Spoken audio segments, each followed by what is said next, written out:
We're still talking about principles of kingdom living, and today's lesson is on the importance of obedience. Perhaps the most famous sermon of all times is Jesus' Sermon on the Mount, where he was teaching to help the people understand how to get past the letter of God's law in order to see God's heart. The sermon is about how to be a true follower of Jesus. Matthew chapter 7, verses 21 through 27 highlights the importance of doing the will of God. In these verses, Jesus uses a parable to illustrate the importance of not only being hearers of God's word, but to be doers as well. He said that the wise man hears God's words and does them.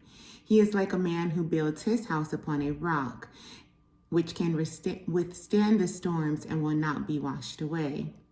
He says that the foolish man is the one who hears God's words but is disobedient. He is like a man who builds his house upon the sand, which gets washed away when the storms come. It is not enough just to hear God's word, and we can see this clearly if we take a look at Israel's history.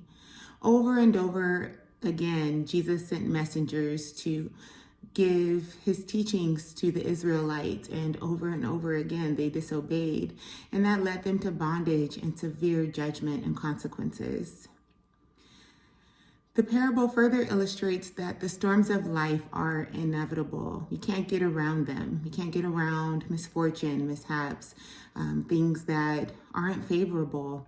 But if we have founded ourselves upon the rock of God's word by faithfully obeying him, we can rest assured knowing that we will be able to weather the storms that come our way.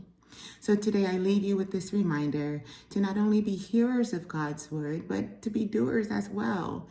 God's word is the Holy Bible. Every answer that we are searching for can be found within his word. It's up to us to believe and to obey, and he promises that he will take care of the rest. God bless you.